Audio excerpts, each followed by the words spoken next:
इस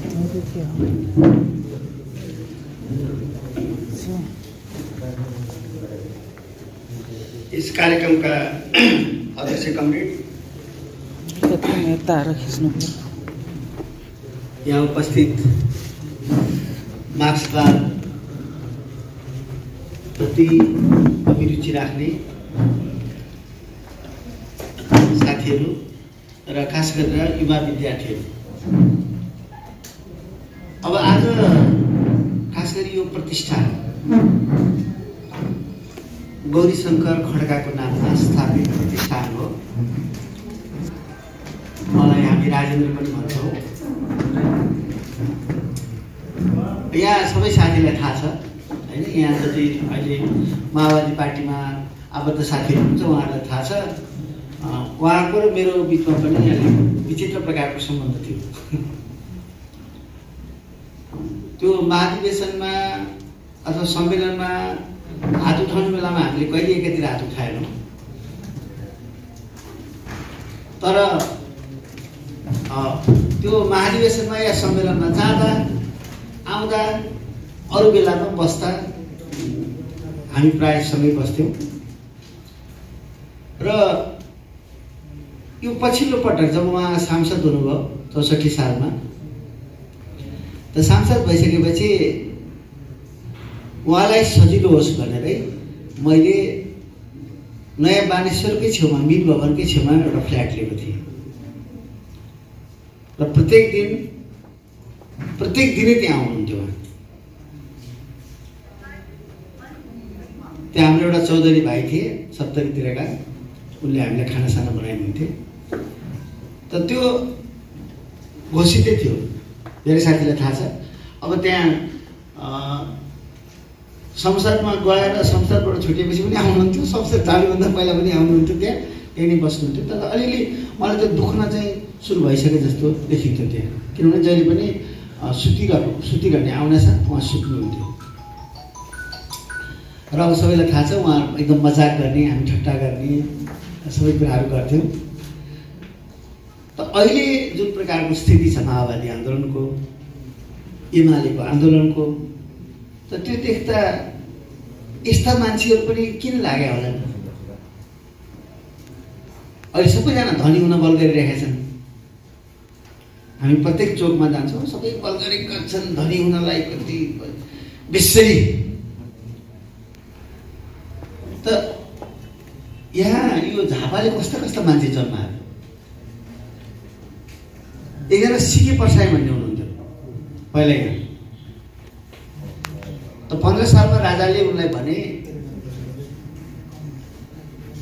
के हाल्नु हुँदैछ, तिमीले बिपी कोइरालाको पक्ष लिन्छौ भने तिम्रो सबै जग्गामा सिज गर्छु, जफ्त गर्छु,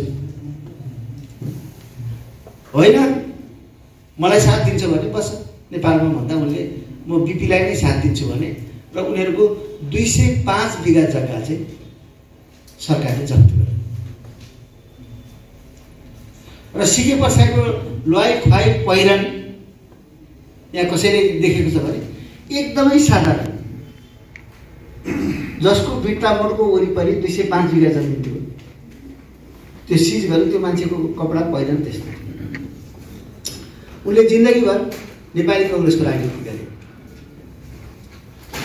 अब अर्को गौरीशंकर खड्का, अब अहिले बिर्तामोडमा घडेरी किन्ने होड चलेको छ। गौरीशंकरले चाहिँ एकपटक हामीले सल्लाह गरे, पार्टीमा पैसा छैन, कति चन्दा माग्नु, कति जाने, हामीसँग भएको आफ्नो सम्पत्तिबाट अलिअलि पैसा जम्मा गरौँ भनेर चाहिँ हामीले एउटा सुरु गर्यौँ। गरिसकेपछि त त्यो हामीले डिसिजन गरेको, निर्णय गरेको 4-5 दिन, मलाई लाग्छ 1 हप्तापछि गौरीशंकर म कहाँ आउनुभयो, म यहीँ बस्ती बेतामुडमै बस्तीमा।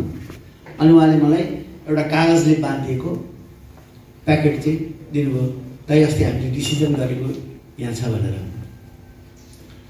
त त्यति बेला 63-64 तिर 5 लाख रुपियाँ चाहिँ उहाँले ल्याएर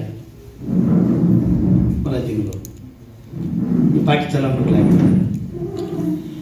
अनि मसँग हिँड्ने बेलामा 5 लाख दिनुभयो। अनि हिँड्ने बेलामा चाहिँ मसँग 2000 रुपियाँ माग्नुभयो कि म कता जानु छ पार्टीको कार्यक्रममा, दाइ मलाई खर्च दिनुहोस् न 2000 भनेर 2000 रुपियाँ खर्च मैले उहाँलाई झिकेर दिएँ। त तपाईँ सम्झिनुहोस् त यस्तो मान्छे पनि थियो। अब यिनीहरू कति साथीले त देखेको भोगेको हुनाले, तर अहिले नयाँ पिँढीको लागि त गौरीशङ्कर खड्का जस्तो मान्छे पनि थियो माओवादीमा। यस्ता पनि माओवादी हुन्थे भने जस्तो भएको छ। अब खै म यो अलिक भावनाको पक्षतिर अहिले यही रोकौँ। तर समाजमा के हुन्छ भने अब म एउटा लाइनबाट तपाईँहरूलाई, खास गरी म युवा विद्यार्थीहरूसँग आज कुरा गर्न आएको, यो एउटा लाइन छ माओ सेतुङको। When too many mistakes are committed, there is bound to turn about. जब धेरै गल्तीहरू हुन्छन्, धेरै भुलहरू हुन्छन्, अत्यधिक गल्तीहरू भइसकेपछि there is bound to turn about. अब फर्किनै पर्छ। Things turn into their opposite when they reach to extreme. अतिमा पुगेपछि चीज फर्किन्छ। That is Marxism. मार्क्सिजमले के भन्छ त भन्दा, मार्क्सवादले के भन्छ त भन्दा, कुनै कुरा जब एउटा अतिमा पुग्छ त्यसपछि त्यो फर्किन्छ, त्यो टर्न अबाउट गर्छ। When mistakes are piled up, जब गल्तीहरू थाक लाग्छन्, light is not far off. अब उज्यालो धेरै टाढा छैन है। त यो अरू लाइन त तपाईँहरूले लेख्न सक्नुहुन्छ, मैले पनि यो कोट लिएर आएको। तर यति लाइन चाहिँ, when mistakes are piled up, जब गल्तीहरू चाङ लाग्छन्, जब भुलहरू चाङ लाग्छन्, light is not far off. अब उज्यालो धेरै टाढा छैन। अंग्रेजीमा कविता पनि छ एउटा, if winter comes autumn is not far. हिउँद लागि नै हाल्यो भने अब बसन्त आउनु पनि धेरै टाढा छैन। तर अहिले हेर्दाखेरि दिनरात पत्र पत्रिकामा हेर्यो, कमिसन, भ्रष्टाचार, चोरी, डकैती, लुट, बलात्कार, ठगी सब यसले भरिएको छ। ल म युवा साथीहरूसँग बढी एड्रेस गरिरहेको छु, तपाईँहरूलाई युवा साथीहरूसँग कुरा गरिरहेको छु। त यसले के देखाउँछ त, यति नेगेटिभ किन बाँच्ने त, के का लागि गर्ने त, किन पढ्ने त भने जस्तो नि। देख्दा देख्दै एउटा माफिया नेता बनेको छ, एउटा चोर सम्मानित भएको छ, त्यसले पुरस्कारको घोषणा गर्छ। यस्तो नेगेटिभ। तर एउटा कुरा के हुन्छ त भन्दा, हिस्ट्रीले, इतिहासले हामीलाई के सिकाउँछ भन्दाखेरि, अब गल्ती धेरै भइसक्यो, भुल धेरै भइसक्यो, अब सायद उज्यालो अब चाँडै आउँछ। उज्यालोको बेलामा पनि भयङ्कर अँध्यारो हुन्छ क्या। बिहान डरभन्दा पहिला, झिसमिसेभन्दा पहिला एकदमै गहिरो अन्धकार हुन्छ, त्यसपछि बिस्तारै उज्यालो आउँछ, लाग्छ फेरि उज्यालो आउँछ। र त्यो उज्यालोमा हामी हाम्रो गौरीशङ्कर खड्का, नेपाली कांग्रेसकै भए पनि सिके परसाई, झापा आन्दोलनका अग्रजहरू वीरेन्द्र बक्सी, नेत्र घिमिरे, कृष्ण कुइकेल, नारायण श्रेष्ठ, रामनाथ दाहाल, यी तमाम नेताहरूले जो बलिदान गरेका छन्, त्यो उज्यालोमा हामी उनीहरूलाई देखाउँला, भेटौँला। किनभने समाजलाई जहिले पनि अगाडि जान इन्स्पायर गर्ने क्याटलिस्ट एउटा वर्ड तपाईँहरू कसैले अब थाहा छैन भने त्यो वर्ड युज गर्नुहोस्, क्याटलिस्ट भन्छ, प्रेरक, उत्प्रेरक। त त्यो यिनी मान्छेहरू चाहिँ क्याटलिस्ट हुन् समाजमा अगाडि बढ्न। अब अहिले चाहिँ सिके बसेका छोरो के गर्छ, नाति के गर्छ, उनीहरू के गर्छन्, कत्रा गाडीमा चढेका छन्, कत्रा घरमा छन्, त्यसले समाजलाई केही दिँदैन। That is not catalyst, that is not inspiring. Inspire गर्ने कुरा, समाजलाई जहिले पनि उत्प्रेरणा दिने कुरा, तपाईँलाई प्रेरणा दिने कुरा, अगाडि बढाउने कुरा भने चाहिँ यस्तै शहादत, यस्तै कामहरू। अब म बिस्तारै मार्क्सिजमतिर लाग्छु। जब तब मान्छेहरू चाहिँ जब समाज बन्यो, मान्छेको समाज बन्यो, त मान्छेको समाज बनिसकेपछि ज्ञानका विभिन्न धाराहरू, हाँगाहरूमा काम गर्ने मान्छेहरू देखा परे। कसैले फिजिक्समा काम गरे, कसैले केमिस्ट्रीमा काम गरे, कसैले एस्ट्रोनोमीमा काम गरे, कसैले एग्रिकल्चरमा काम गरे, कसैले फिलोसफीमा काम गरे। त यस्तो काम गर्ने मान्छेहरू संसारमा देखा परे। तर सबैको उद्देश्य के थियो त? ती सबैको उद्देश्य के थियो भन्दा एउटा इगालिटेरियन सोसाइटी, एउटा समतामूलक समाज, मान्छेले मान्छेलाई देख्दा खुसी हुने, प्रफुल्लित हुने, त्यस्तो समाज। त सबै मान्छे समान, भेदभाव नभएको, अभाव नभएको यस्तो समाज चाहिँ सबैको सपना थियो। अझ पहिला पहिलाका चिन्तकहरू त कस्ता थियो भने एउटै मान्छे एस्ट्रोनोमर पनि हो, मतलब संसारका ग्रहहरूको पनि अध्ययन गर्छ, डाक्टर पनि हो, वकिल पनि हो, यस्ता थिए पहिलाका दार्शनिकहरू। जस्तो हेराल्ड किट्स, डेमोक्रिट्स भन्ने पश्चिमका विद्वानहरू, दार्शनिकहरू, पूर्वका अब हाम्रा थुप्रै मुनिहरू, कपिल मुनि भन्नेहरू हैन, अब चारवाक भन्नेहरू। त यी सबैको उद्देश्य चाहिँ के थियो भन्दा एउटा इगालिटेरियन सोसाइटी, एउटा समतामूलक समाज, एउटा सबैजना समान भएको समाज, प्रेमले भरिएको समाज, सद्भावले भरिएको समाज, सम्प्रीतिले भरिएको समाज। त त्यो चाहना चाहिँ उनीहरूको थियो। त मान्छे त्यो चाहनाको लागि सङ्घर्ष गर्दै आइरहेको छ। आज हामी सबभन्दा पहिला के कुरामा स्पष्ट हौँ भने यो मानव भन्ने जीव चाहिँ मान्छेको मुक्तिका निम्ति र एउटा पूर्ण मान्छे, एउटा कम्प्लिट मान्छे बनाउने अभियानमा छ। कम्प्लिट मान्छे भने मतलब त्यो एनिमल किङडमबाट, जनावरको, आखिर जनावरबाटै आएको। अब विद्यार्थी युवाले राम्रो यति त बुझ्नु छ तपाईँहरूले कि मान्छे पनि एउटा जनावरै हो, तर अरू एनिमल भन्दा, अरू प्राणी भन्दा यो सभ्य, यो सचेत, संज्ञानी त छ। तर अहिले पनि कयौं मामलामा यो पशु जगतहरूबाट पछाडि छ।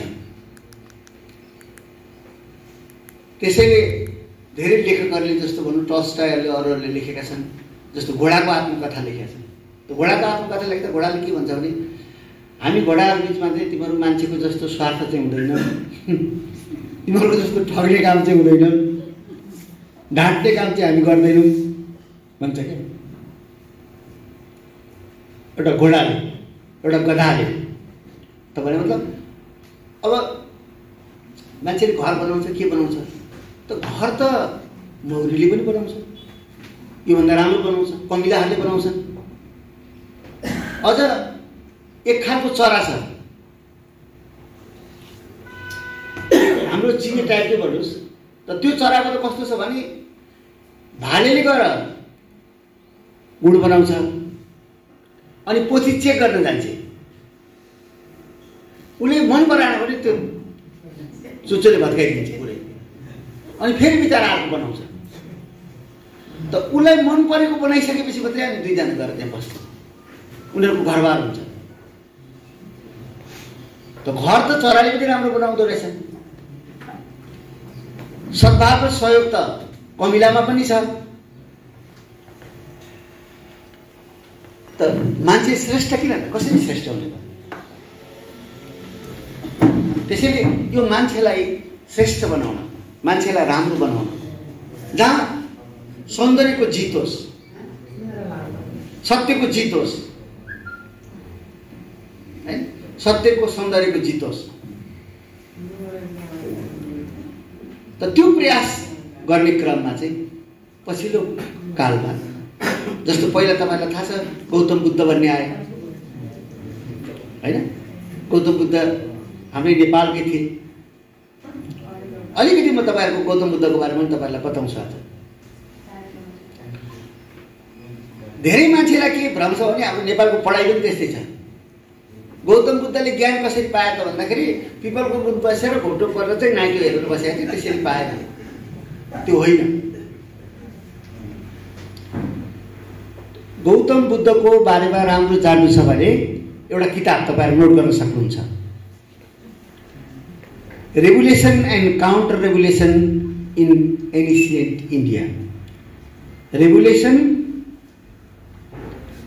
And counter revolution in ancient India. यो किताब लेखेका हुन् डाक्टर अम्बेडकरले। अम्बेडकर भन्ने एकजना सार्की जातिमा जन्मिएका तर भारतका साह्रै ठुला विद्वान, तिनले लेखेको किताबमा तपाईँ देख्न सक्नुहुन्छ बुद्ध आउनुभन्दा पहिला यो समाज ब्राह्मण धर्मले यति पतित भइसकेको थियो, यति घिनलाग्दो भइसकेको थियो कि बसिसक्नु थियो। यति अत्याचार, यति अन्याय। त त्यो बेलामा बुद्ध आएका। बुद्धलाई पनि आवश्यकताले जन्माएको। त्यत्रो अशान्ति, कोलाहल, त्यो बीचबाट, पीडाहरूको बीचबाट गौतम आएका हुन्। र गौतम कसरी आए त भन्दा त्यति बेलाका जति पनि विद्वानहरू थिए, विभिन्न मतहरू थिए, तीसँग शास्त्रास्त्र गर्दै, डिबेट गर्दै, छलफल गर्दै, बहस गर्दै उनी आएका हुन्। घोप्टो पर्नु होइन। अनि हो उनले केही ध्यानका कुराहरू सिकाएका छन्। विपश्यना भनेर आफूलाई एकत्रित कसरी गर्ने, हैन, आफूलाई कन्सन्ट्रेट कसरी गर्ने, त त्यो कुराहरू उनले सिकाएका छन्। तर जिन्दगीभर कन्सन्ट्रेट मतलब विपश्यना आँखा चिम्लेर बसिराख भनेको छैनन् उनले।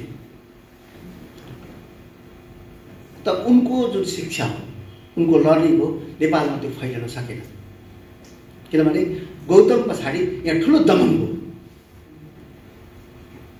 खास गरेर तपाईँले त्यो किताबमा पढ्न सक्नुहुन्छ, त्यो अम्बेडकरको किताबमा, कि अशोक भन्ने जुन भारतका राजा थिए, उनको नातिको पालामा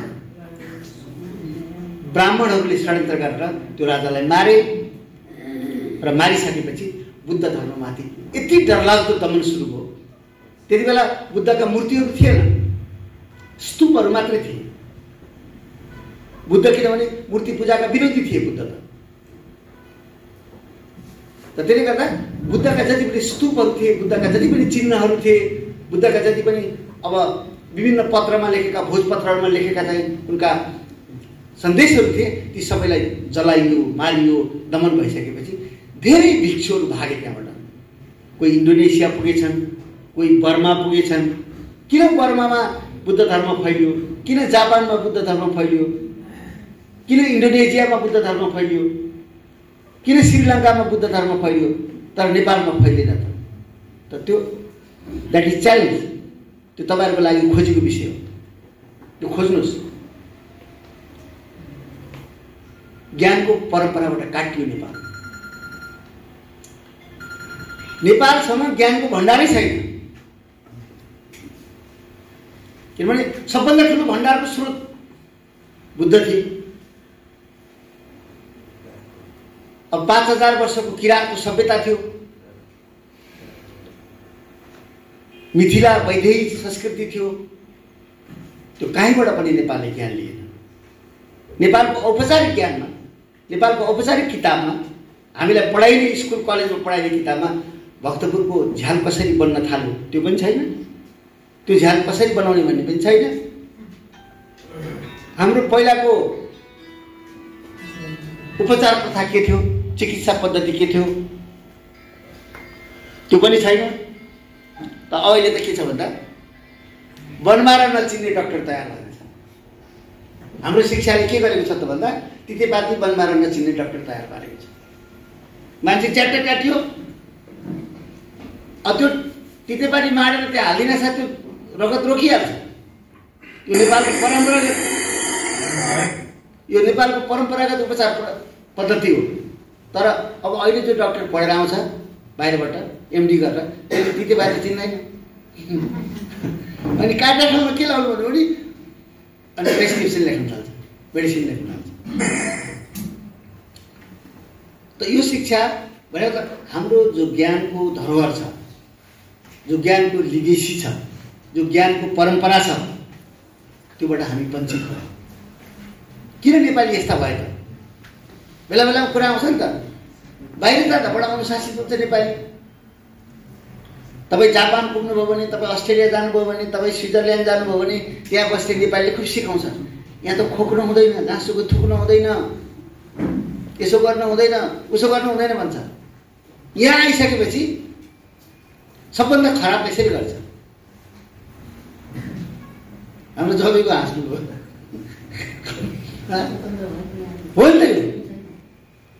उहाँ त्यत्रो अनुशासनको कुरा गर्ने, प्लेन जब नेपालको आकाशमा आउनु थालिसकेपछि त सबै आफ्नो सिटबाट छोडेर क्यामेरा लिएर यसो गर्न थालिहाल्छ। कसलाई खिचेला मिचेला थाहा छैन। त किन यस्तो नेपाली हो त? अर्काले अराउन्जेल चाहिँ काम गर्ने, आफै गर्न नसक्ने।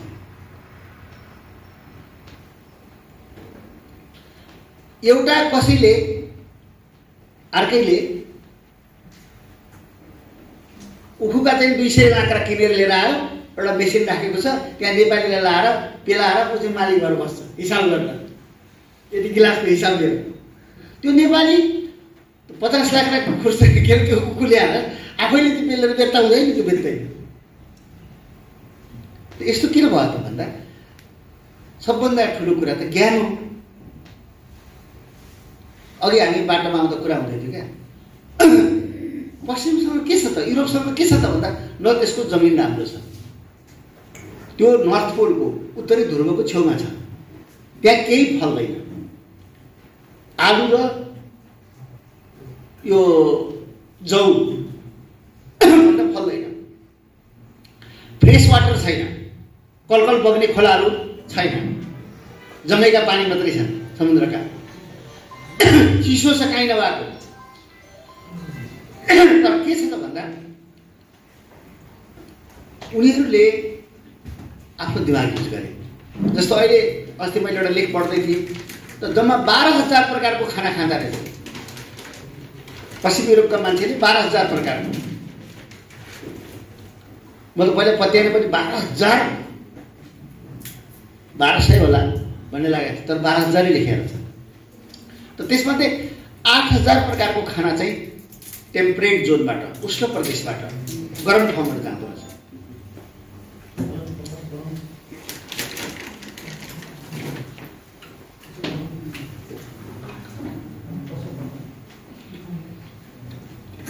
त्यसैले पहिला के बुझ्नु पर्यो त?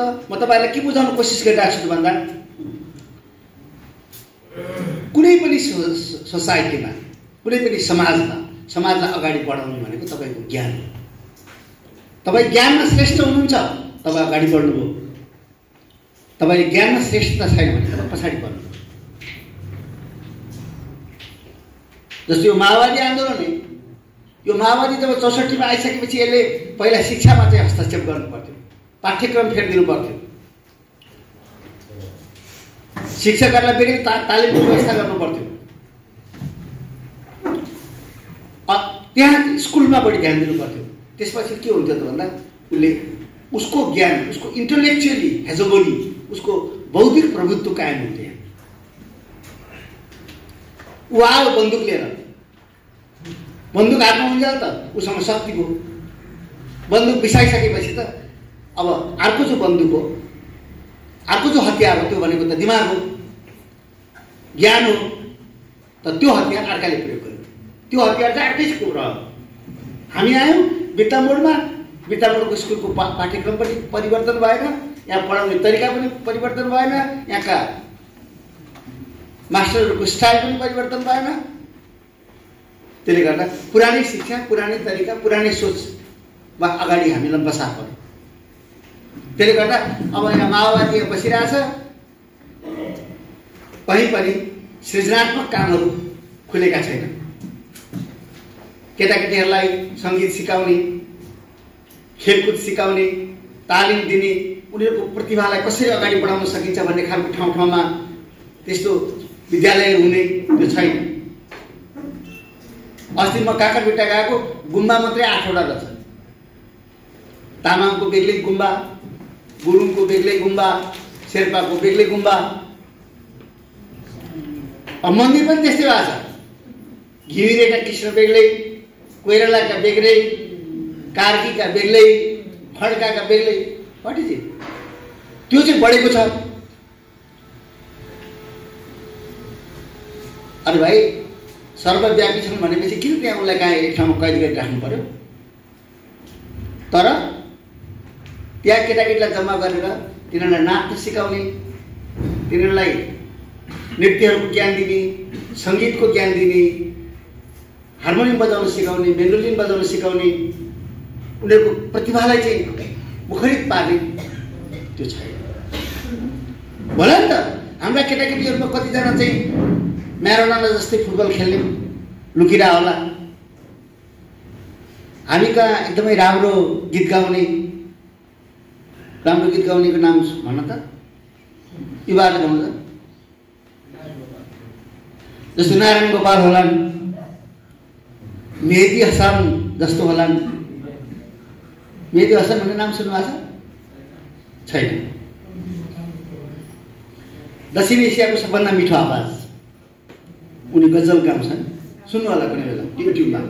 तर तपाईँहरूलाई बानी नपर्दा मिठो लाग्दैन। यो फेरि बानी हो नि त, यो बानी हो। चटपटे खाने बानी परिसकेपछि घरको दाल भात तरकारी मन पर्दैन। अहिले देख्नु होला नि, अझ केटाकेटीलाई त चटपटे खानिदिएपछि त अर्थ हेर्दै हेर्दैन। त्यसैले राम्रो आमाले नानीलाई लिटो पकाएर खुवाउँछिन्, अल्छी आमाले चटपटे खुवाइदिन्छन्।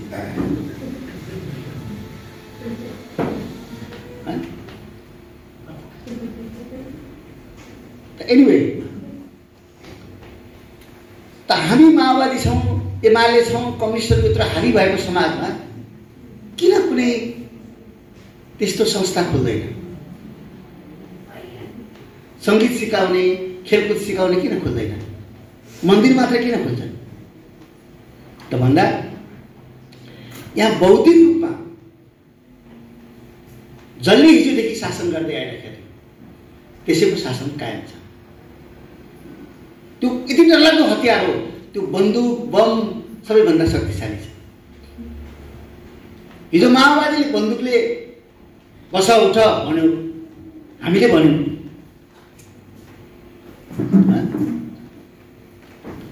अब गौरीशङ्कर फड्काएर म चाहिँ यहाँबाट गाडीमा हिँड्दा कहीँ गएर पेट्रोल पम्पमा पेट्रोल हालिसकेपछि कति हो तपाईँको दाम भन्दा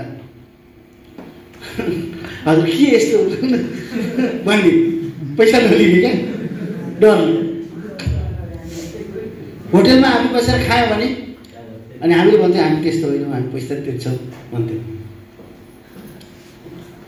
र अहिले पनि अब हामी चुनौती दिन्छौँ।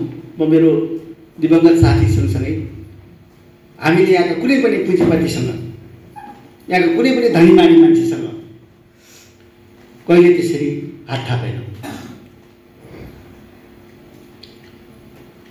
एनिवे, त त्यसैले दुईटा कुरा के बुझ्नु पर्यो युवाहरूले, विद्यार्थीले भने इन्टेलेक्चुअली ज्ञानले शासन गर्छ, शासन बन्दुकले होइन, ज्ञानले गर्छ। आज अमेरिकाले शासन गरिरहेको छ किन भन्दा ज्ञानले नै हो। संसारका सबै प्रतिभाशाली मान्छे ऊ आफूका लैजान्छ। अब यहाँ एउटा डाक्टर छ, असाध्यै राम्रो डाक्टर छ भने त्यो डाक्टरलाई 5 लाख 10 लाख 20 लाख जति दिएर भने ऊ लैजान्छ। यहाँ ठुलो गायक निस्के पनि लैजान्छ, ठुलो खेलाडी निस्के पनि लैजान्छ, लगिहाल्छ। र त्यो ब्रेनले नै खाइराखेको छ। अहिले त्यसलाई चुनौती दिइराखेको छ रुसले या चीनले। त्यो चुनौती पनि ज्ञानकै कारणले दिएको। त पहिलोपटक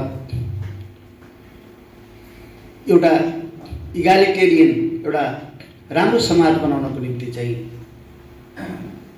लगातार प्रयास भइराखेको थियो। तर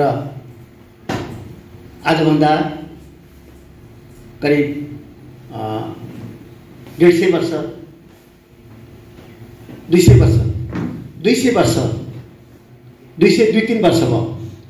202-3 वर्ष अगाडि चाहिँ एकजना कार्ल मार्क्स भन्ने मान्छे जन्मिए।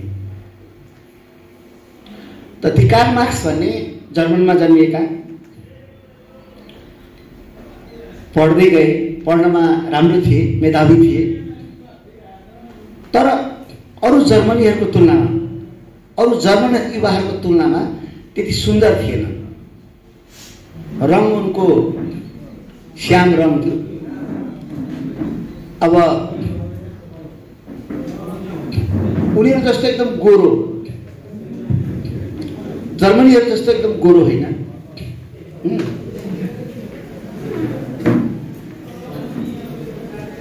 तर पढ्नमा एकदम मेधावी थिए। कपाल एकदम चर्रो, तपाईँले देख्नुभयो होला, युवा मार्क्सको फोटो हेर्न सक्नुहुन्छ। कपाल चर्रो चर्रो। त उसले 17-18 वर्षमा एउटा कविता लेखेको छ। यो विश्वभरिको ज्ञानलाई चाहिँ म अङ्कमाल गर्न चाहन्छु भनेको छ क्या त्यो कवितामा। म अखिल विश्वलाई आलिङ्गन गर्न चाहन्छु भन्छ क्या। यो संसारभरिको ज्ञान चाहिँ म लिन चाहन्छु भन्छ। त नभन्दै उसले त्यति बेलाको अर्थशास्त्र, त्यति बेलाको राजनीति, त्यति बेलाको कानुन, त्यति बेलाको फिलोसफी, त्यति बेलाको म्याथमेटिक्स सब पढ्यो। यति पढेछन् कि अहिले पत्ता लाग्यो अरू 50 वर्ष बाँचेको भए पनि उनले बनाएको नोट्स किताब पनि भ्याउँदैन थियो। त मान्छेले भन्छन् उनले मर्ने हिसाबै गरेन। उनी पढेको पढे, नोट्स बनाएको बनाए, यो समाजको लागि। र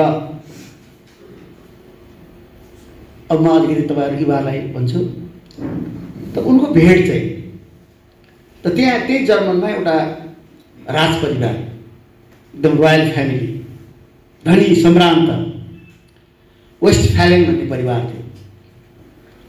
त्यो वेस्टफालेन परिवारको बुढो मान्छे चाहिँ कहाँ मार्क्स जान्थे। 22-23 वर्षको मार्क्स चाहिँ त्यो बुढो मान्छेसँग छलफल गर्न जान्थे, शास्त्र गर्न, डिबेट गर्न। त त्यो फालेन परिवारमा चाहिँ जेनी भन्ने असाध्यै सुन्दर केटी छोरी थिए। त्यो पुरै राज परिवार। अनि त्यो जेनी 24-25 वर्षकी भएकी थिए, मार्क्सभन्दा जेठी। सबैले राम्री, कति राम्री है, कस्तो सुन्दर भन्ने। तर बिहा भइराखेको थिएन। र त्यति बेला चाहिँ 18-20 वर्षमै बिहा गर्ने चलन थियो जर्मनीतिर केटीहरूको। तर जेनीको बिहा भइराखेको थिएन। त जेनीको सबैले प्रशंसा गर्थे, कति राम्रो पढेकी, कति सुन्दर भनेर, कति ज्ञानी भनेर। तर कसैले प्रपोज पनि गरिराखेको थिएन। त त्यो बेलामा त्यो मार्क्स भन्ने जलरो कपाल भएको त्यो केटोले चाहिँ त्यो जेनीसँग दोस्ती गर्यो र जेनीलाई प्रपोज गर्यो। प्रपोज भने म बिहा गर्छु तिमीसँग भन्यो। त त्यो जेनी र मार्क्सको भेटले के गर्यो त भन्दा असाध्यै फुलसम्म नटिपेकी सुखमा हुर्केकी जेनी चाहिँ भयानक ठुलो सङ्घर्षको आँधी बेहरीमा चाहिँ हिँडेन भयो। यस्तो दुःख पाए तिनीहरूले, कसैले नपाएको दुःख। बेलायतको एउटा चिसो छिडीमा आएर बसेका छन्। पहिला बेल्जियम गए, फ्रान्स गए, एउटा देशमा पुग्यो त्यो देशले निकालिदिइहाल्छ, आउट भनिदिइहाल्छ। बल्ल बल्ल बल्ल बल्ल भागेर सबै खर्च वर्च जुटाएर बेल्जियम पुगेको छ। बेल्जियमको सरकारले के भन्छ भने मार्क्स यहाँ बस्नु पाउँदैन, हाम्रो देशमा तिमी प्रतिबन्ध छ। त्यहाँबाट जान्छ फ्रान्स। बल्ल बल्ल बल्ल अनेक गरेर घोकेर ठ्याक लागेर फ्रान्स पुग्यो। फ्रान्सबाट फेरि निकालिदिन्छ, किनभने तिम्रो यति ऱ्याडिकल, यति क्रान्तिकारी विचार छ। त्यो विचार हाम्रो केटाकेटी, हाम्रो युवाहरूलाई बिग्रन हामी दिँदैनौँ त्यो विचारले। त लास्टमा बेलायतमा आयो उनीहरू। त यो प्रसङ्ग तपाईँहरू राम्रो सुन्नुहोस्, कति दुःख भयो होला। खान मतलब नानीहरूलाई राम्रो खुवाउन नपाएर 2-3 नानी मरे, उपचार गर्न नपाए। त अहिले भर्खर दस्तावेजहरू फेला परेको छ। यो जर्मनको सिआइडीहरू त्यति बेला लागेर छन्। त जर्मनको सिआइडीहरूले ल्याएको दस्तावेजमा के लेखिएको छ भन्दा त्यो मार्क्सको बारेमा, अब कहिलेकाहीँ चाहिँ योसँग कहाँबाट पैसा आउँछ, 4-5 दिनसम्म खाएर, पुरै खाएर, रक्सी खाएर, साथीहरूलाई बोलाएर सबै विभिन्न प्रकारको ड्रिङ्क्स गरेर बस्छ। फेरि 7-10 दिन भएपछि चाहिँ यसको बेहालत हुन्छ। कहिले दुधवाला आएर कराइराखेको हुन्छ। अस्ति पाउरोटी दोकानदारले आएर यसको टेबुल लिएर गयो। अस्ति त्यो दोकानदारले आएर यिनीहरूको तराज लिएर गयो। यो हालत छ। उता जर्मन सरकारले के भनिराखेको छ भने पहिलेको सरकारभन्दा अहिलेको सरकार अलि राम्रो छ, यति वक्तव्य देऊ, तिमीलाई जर्मनमा हामी स्वागत गर्छौँ, तिमीलाई जे चाहिन्छ त्यो दिन्छौँ भन्छ। त यस्तो प्रकारको हालतमा त्यसैले लास्टमा जेनीले लेखेको एउटा शब्द छ, तपाईँहरू नोट गर्न सक्नुहुन्छ। सङ्घर्षले मान्छेलाई इस्पात बनाउँछ,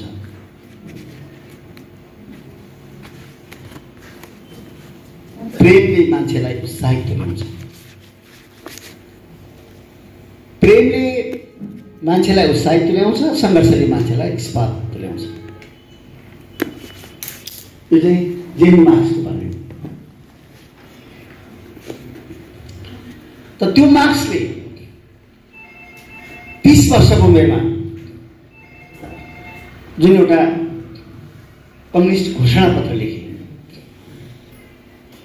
पहिलो कुरा त मार्क्सले अब एकदमै न्यायको समाज, राम्रो समाज बनाउनलाई यो समाज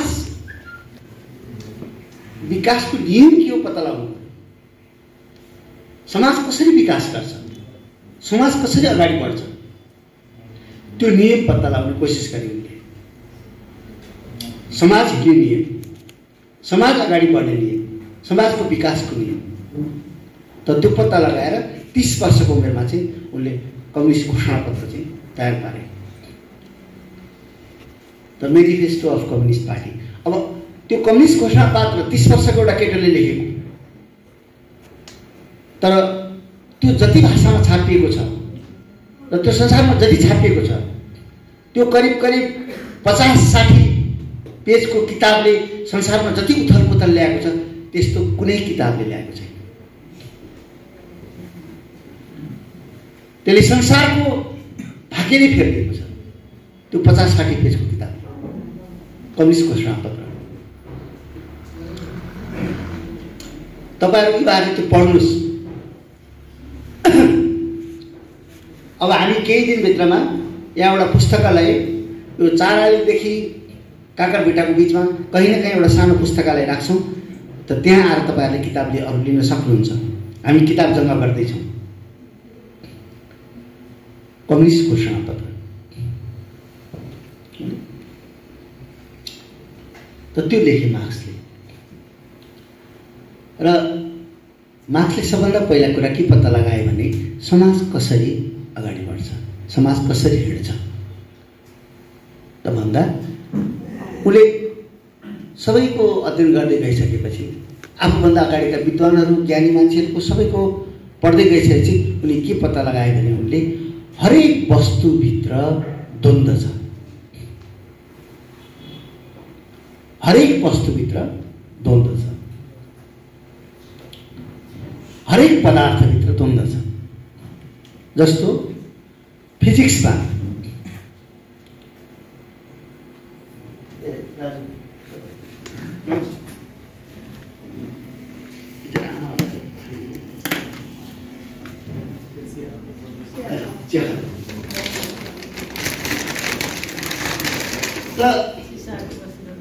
फिजिक्समा, केमिस्ट्रीमा, मैथमेटिक्समा, इलेक्ट्रिसिटीमा जहाँ पनि द्वन्द्व छ। बिजुलीमा नेगेटिभ र पोजिटिभको द्वन्द्व, बिजुली विज्ञानमा, रसायन विज्ञानमा आकर्षण र विकर्षणको द्वन्द्व,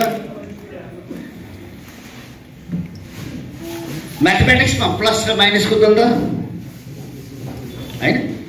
अब फिजिक्समा त अहिले अब त्यो क्वान्टमको पनि अध्ययन हुन थालेको छ,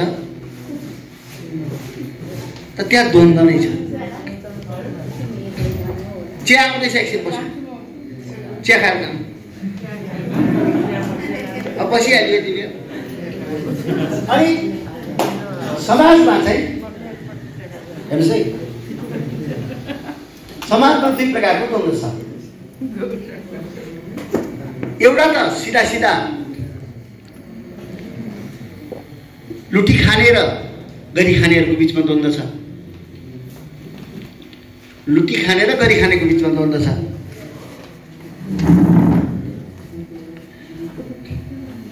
अब अर्को भनेको चाहिँ समाजको पनि 2टा जीवन छ। ल यो कुरा ध्यान दिएर सुन्नुहोस् है, समाजको पनि 2टा जीवन छ। हेर्नु, म तपाईहरुलाई एउटा के सुनाउँछु भने यो मेरो कुराहरू तपाईहरुको निम्ति निकै मूल्यवान हुनेछन्। किन हुनेछन् भने मैले 22 वर्ष लगाएर राज्य कस्तो हुन्छ भन्ने पढेँ र बीएमा लेखेँ। बीए पास गर्दा राज्य कसरी बन्दो रहेछ भन्ने मैले एउटा कन्सेप्ट चाहिँ डेभलप गरेको थिएँ। मैले आफ्नो अनुभव तपाईहरुलाई सुनाउँदैछु। त मैले करिब 34 साल, अब तपाईहरु कल्पना गर्न सक्नुहुन्छ, 34 सालतिर चाहिँ ग्रेजुएसन गरिसकेका थिएँ। अनि अब नेपालमा आन्दोलन 35 तिर 36 तिर आन्दोलन सुरु भयो। अनि मैले चाहिँ लेनिनको एउटा सानो किताब राज्य र क्रान्ति भन्ने किताब चाहिँ मलाई कसैले पढ्न दियो। त्यो राज्य र क्रान्ति पढ्दा त के देख्छु त भन्दा त्यो मैले 22 वर्ष पढेको चिजलाई त डोजर लाग्यो। त्यसले त एउटै टिक छैन क्या मेरो तर्क। मैले अहिलेसम्म 22 वर्ष पढेको जुन ज्ञान थियो त्यो त कहीँ पनि अडिँदैन त्यो लेनिनको डोजरमा त। त्यसैले तपाईँ आइडी गर्नुहोस्, कलाको क्षेत्रमा जानुहोस्, जागिर खानुहोस्। ज्ञानले तपाईँलाई फाइदा गर्छ। ज्ञानले के गर्छ तपाईँलाई? जहिले पनि फाइदा गर्छ। जहाँ पनि सम्मान दिन्छ। बुझ्नुभयो त? गुन्डा एकदम डाकाहरूले पनि त्यो मान्छे ज्ञानी हो भनेपछि त्यसको कुनै भन्छ। त्यसैले समाजको पनि 2टा लाइफ हुन्छ, एउटा भौतिक जीवन, एउटा मानसिक जीवन। समाजको भौतिक जीवन भनेको उत्पादन हो। यसलाई राम्रो सुन्नुहोस्, समाजको फिजिकल लाइफ, समाजको भौतिक जीवन भनेको उत्पादन हो। किनभने त्यो बिना हामी भौतिक रूपमा बाँच्न सक्दैनौँ। हाम्रो अस्तित्व रहँदैन, हामी बाँच्दैनौँ। समाजको मेन्टल लाइफ भनेको चाहिँ, समाजको मानसिक जीवन भनेको चाहिँ कला, संस्कृति, धर्म, रीतिरिवाज, यो चाहिँ समाजको मानसिक जीवन हो। तपाईँ यसको चाहिँ प्रमुख कुन त? मानसिक जीवन कि प्रमुख कि भौतिक जीवन प्रमुख? भन्नुहोस् त। भौतिक जीवन प्रमुख। किनभने त्यो छैन भने त तपाईँ गीत नगाइकन 4 वर्ष बाँच्न सक्नुहुन्छ। तपाईँ कुनै धर्म नअपनाइकन म ग्यारेन्टी दिन्छु 16 वर्षसम्म नानीहरूलाई धर्म नलाद दिने हो भने, उनीहरूको दिमागमा धर्म नठुस्दिने हो भने उनीहरू कहिले पनि धार्मिक हुँदैन, जिन्दगीभर नास्तिक हुन्छ। हाम्रो त 6 महिनादेखि हामी के गर्न थाल्छौँ? गुन्द्रुक खाने जस्तो विश्वास खान थाल्छौँ। विज्ञान होइन, तर्क गर जस्तो। हामीले खोजेको कस्तो? हामीले खोजेको विद्यार्थी कस्तो? हामीले खोजेको युवा कस्तो भन्दाखेरि ओपन, खुल्ला। मलाई कम्युनिस्ट भन्छन् कि काङ्ग्रेस भन्छन् कि यो भन्छन् कि कुनै चिन्ता नगर्नु, खुल्ला, प्लुरल, मतलब बहुलतालाई स्वीकार गर्ने र क्युरियोसिटी भएको, जिज्ञासा भएको, प्रश्न गरिहाल्ने, क्वेसन गरिहाल्ने, त्यसै मान्दै नमान्ने। बाउले भने पनि, गुरुले भने पनि, बाजेले भने पनि, मार्क्सले भने पनि, लेनिनले भने पनि त्यसै नमान्ने, क्वेसन गर्ने, तर्क गर्ने। यो कसैको त यस्तो समाज चाहिएको हामीलाई। युवा त्यसैलाई भन्छौँ हामी, जोसँग क्वेसन छ, जो प्रश्न गर्न खोज्छ, जसलाई जिज्ञासा छ है, र खुल्ला छ। जो म बाहुनको छोरो, म दमाईको छोरो, म कामीको छोरो, म लिम्बूको छोरो, केही छैन, त्यसलाई खुल्ला छ, कुनै घेरा मान्दैन। उसँग बहुलतालाई स्वीकार गर्ने कुरा छ। अग्ला मान्छे, होचा मान्छे, काला मान्छे, गोरा मान्छे, धनी मान्छे, दुब्ला मान्छे, पातला मान्छे, जनावर, प्राणी सबैप्रति उसको एउटा त्यो सब प्लुरल संसारलाई उसले मान्छ र उसँग इन्डलेस क्युरियोसिटी, कहिले नसकिने जिज्ञासा छ उसँग। त विज्ञानले भन्छ क्वेसन गर, र जहाँ विज्ञानको उज्यालो पर्छ त्यहाँ विश्वास हट्छ, त्यहाँ अज्ञानता हट्छ। त मार्क्सले त्यही लाइट दिन खोजेको समाजलाई कि समाजबाट विश्वास र अज्ञानता हटेर जाओस्। जस्तो हामी कुनै कुरामा आस्था छैन हामीलाई, एज ए मार्क्सिस्ट मलाई कुनै कुरामा आस्था छैन, मार्क्सवादमाथि पनि आस्था छैन। मलाई मार्क्सवादमाथि पनि आस्था छैन। म त्यो कुरा मात्रै विश्वास गर्छु, म विश्वास चाहिँ गर्छु, त्यो कुरा विश्वास गर्छु जब म त्यसलाई परीक्षा गर्छु, त्यो एक्जामाइन गर्छु। मैले मार्क्सवादलाई किन अहिले विश्वास गरिरहेको छु त भन्दा मैले परीक्षण गरेँ। त अहिलेसम्म संसारमा अरू कसैको शिक्षा लिएर अन्याय हट्यो रे, अत्याचार हट्यो रे, त्यहाँका जनताले मुक्ति पाए भन्ने सुनिया छैन। चाहे त्यो महिलाको मुक्ति होस्, चाहे दलितको मुक्ति होस्, चाहे जनजातिको मुक्ति होस्, चाहे गरिबको मुक्ति होस्, चाहे पछौटेपनबाट मुक्ति होस्, त्यो केवल जहाँ मार्क्सलाई अगाडि लगाएर सङ्घर्ष गरेका छन् त्यहाँ मात्रै सफल भएको छ। त मार्क्सले हामीलाई एउटा विज्ञानसम्मत बाटो देखाइदिनु भयो र मार्क्सिजम इज इन्कम्प्लिट। यो लेख्नुहोस् तपाईँहरू, मार्क्सवाद अपूर्ण छ।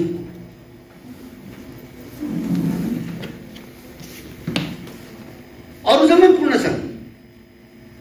हिन्दू धर्मका वेद पुराण पूर्ण छन्, त्यहाँ क्वेसन गर्न पाइँदैन। किराँतहरूको मुन्धुम पूर्ण छ, मुसलमानहरूको कुरान पूर्ण छ, अब क्रिस्चियनहरूको बाइबल पूर्ण छ, त्यहाँ क्वेसन गर्न पाइँदैन। त्यो वेदमा म पनि 2-4 लाइन थप्छु, त्यो पुराणमा म पनि अलिकति सिर्जना गर्छु भन्यो भने पाइँदैन। अधर्मी यस्ता कुरा नगर भनिहाल्छ पण्डितले। मुन्दुकमा गर, यो मुन्दुकलाई अलिकति म साइन्टिफिक बनाउँछु भन्यो भने फेदङ्गहरू आइलागिहाल्छ।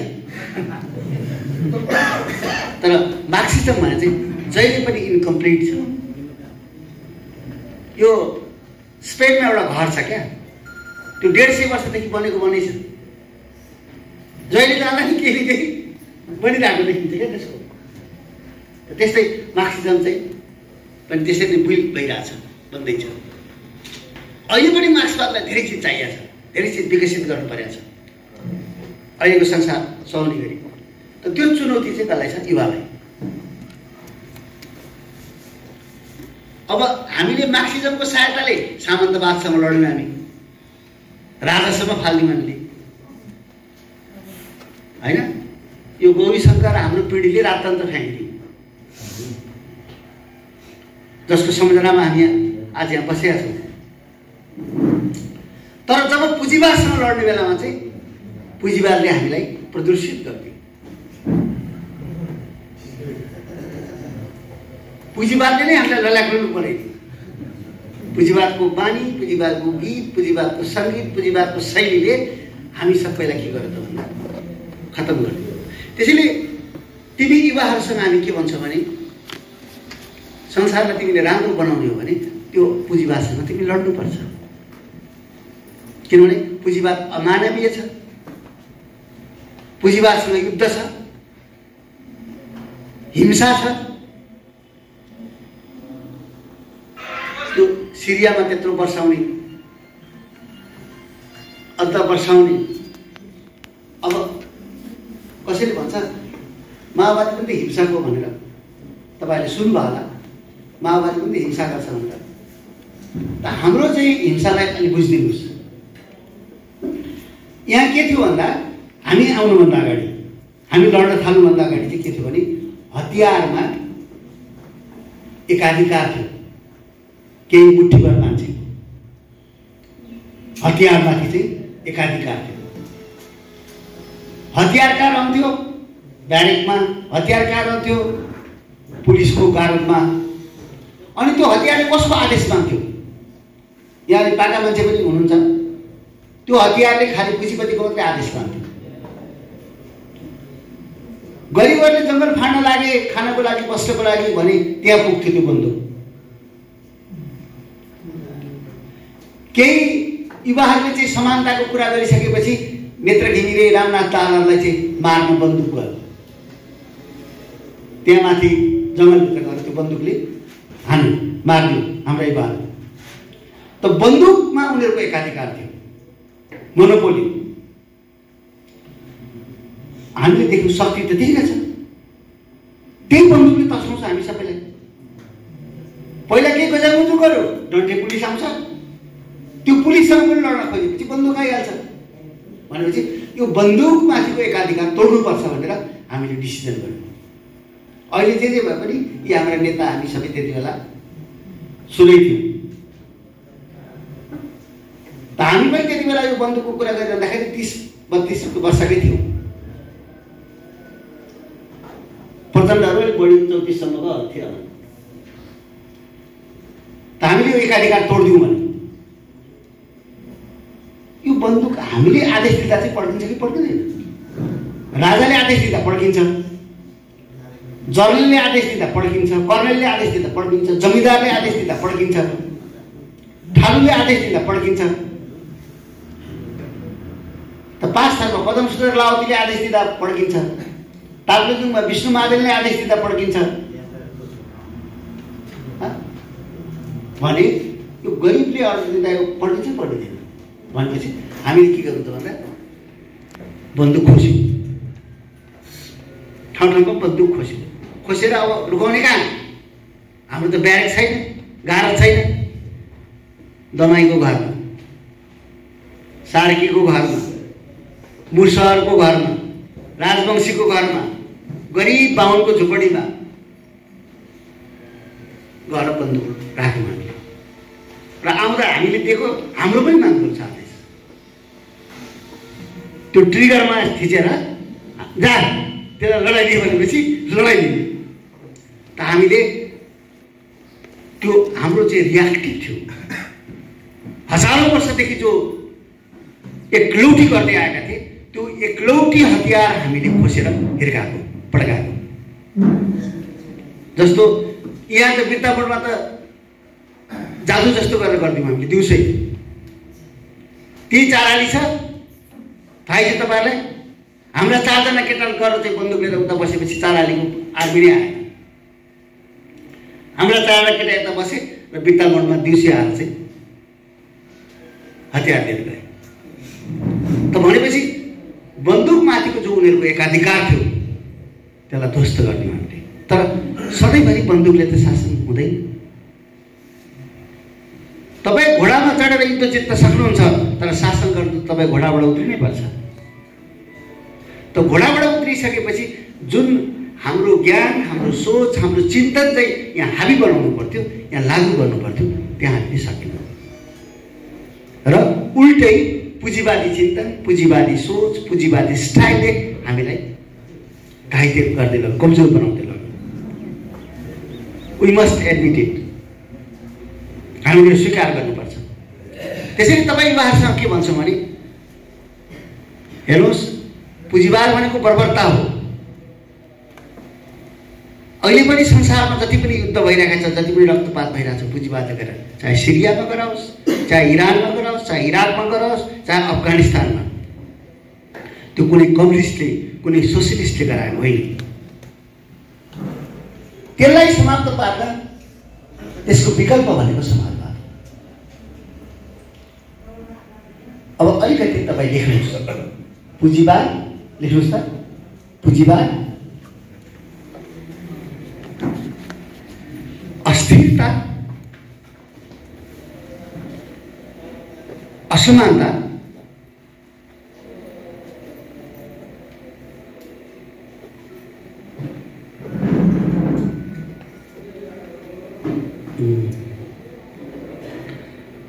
पुँजीवाद लेख्नु भएन। पुँजीवाद अस्थिरता, असमानता र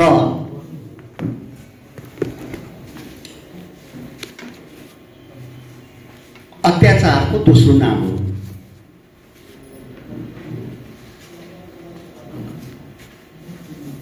त जहाँ पुँजीवाद हुन्छ त्यहाँ एकदम त्यो लेख्नुभयो, दोस्रो नाम हो। जहाँ पुँजीवाद हुन्छ त्यहाँ अस्थिरता हुन्छ। जस्तो कहीँ पनि पुँजीवादीहरू आफै पण्डितले पनि भन्न सक्दैन पेट्रोलको भाउ कहिले घट्छ, कोही भन्न सक्दैन। किनभने जनताको कल्याण गर्ने, गरिबलाई हेर्ने, निस्सायहरूलाई, बुढाबुढीलाई, अबलालाई हेर्ने काम उनीहरूले बजारलाई जिम्मा लगाइदिएको छ, मार्केटलाई। त्यसो हुनाले पेट्रोल कहिले घट्छ, डलरको भाउ पर्सि कति हुन्छ, 1 महिना पछाडि रुबलको भाउ के हुन्छ, कसैले पनि भन्न सक्दैन। किनभने सबै अस्थिरता। र जहाँ पुँजीवाद आउँछ त्यहाँ असमानता आउँछ। र पुँजीवाद भनेको, पुँजीवाद बढ्दै जानु भनेको विभाजन बढ्दै जानु। जस्तो यहाँ अहिले साम्राज्यवादी जो आउन खोजिरहेछ अमेरिकाहरू, यसले बाँड्दैन, यसले विभाजित गरिदिइहाल्छ। अहिले पनि यहाँ जति विभाजन देखिन्छ सबै साम्राज्यवादीले गरेको विभाजन हो। जस्तो उनीहरू अफगानिस्तानमा पसे, अफगानिस्तानमा जातिहरू छन्, पश्तुन, ताजिक, उज्बेक, तुर्क, हजारा, यी जातिहरू त्यहाँका। ती सबै मिलेर बस्थे। ती सबैले मिलेर बनाएको अफगानिस्तान। र अफगानिस्तान भनेको माटो मुनि हिरै हिरा छ। हिरा भनेको हिरा छैन तर एउटा स्टोन छ, त्यहाँ एउटा ढुङ्गा छ। त्यो ढुङ्गा संसारमा यति महँगो छ नि। यो खास गरी औँठीमा तपाईँ इउँ देख्नुहुन्छ नि, औँठीको बिचमा, सुनको बिचमा त्यो पहेँलो सेतो रातो देख्नुहुन्छ नि, त्यसलाई स्टोनहरू छन्। त त्यहाँ अहिले उज्बेकलाई हजारासँग, तुर्कलाई चाहिँ पस्तुनसँग लडाइदिएको छ। त साम्राज्यवादीको लाग्यो भने यहाँ पनि राजवंशीलाई मेचेसँग, मेचेलाई अब हायुसँग, हायुलाई जिरेलसँग, बाहुनलाई छेत्रीसँग, कोइरालालाई घिमिरेसँग लडाइदिन्छ। त समाजवाद अब यसलाई उल्टाइदिनुहोस्। समाजवाद के हो त भन्दा स्थिरता, समानता र लोकतन्त्र, प्रजातन्त्र, यो चाहिँ समाजवाद हो। र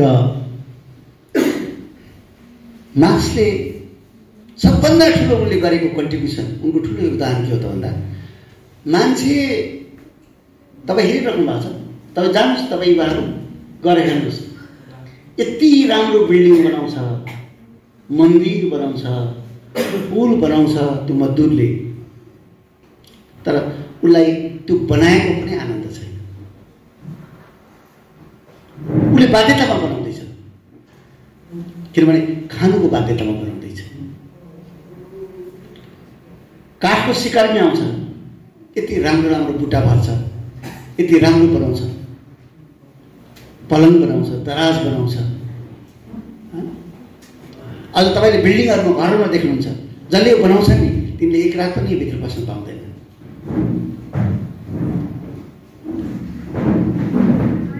जसले टोयलेट जोड्छ नि त्यो भित्र, त त्यो कहिले आउँदाखेरि त्यसले त्यो टोयलेट देख्न पाउँदैन। फेरि पछि त्यो बिग्रेपछि मात्रै बनाउन आउने हो। त भने मतलब यो त यस्तो भयो। मैले यसलाई भन्छु, आमाले नानी जन्माइन्, अनि त्यो नानी जन्माउनुको अनुभूति उनले गर्न पाइनन् भने के हुन्छ? त उसलाई सबभन्दा पीडा नानी जन्माउँदा हुन्छ। अझ अर्को एउटा पीडा पनि छ। मैले यहाँ धेरैचोटि महिलाहरूको मिटिङमा भनेको छु, यो केटी हेर्ने भन्ने चलन छ नि। जब कुनै केटाले केटी हेर्छ र मन पराउँदैन, त्यो पनि डरलाग्दो पीडा हो। त्यो चाहिँ प्रजनन पीडा, यो नानी पाउने व्यथा लाग्नुभन्दा पनि त्यो दुर्गामी र साह्रै खराब पीडा। त्यो रोक भनेको मैले महिला सङ्गठनलाई, त्यसको विरुद्ध पर्चा लेख, स्कुलभरि प्रचार गर, केटी हेर्ने प्रथा बन्द गर। हाम्रो गाउँमा केटी हेरिँदैन। मतलब कति गलत चिज छ भन्नुहोस् न। त्यो अहिले त सिकेर जनजातिको पनि केटी हेर्ने, अब त राजवंशीको पनि थाल्यो होला।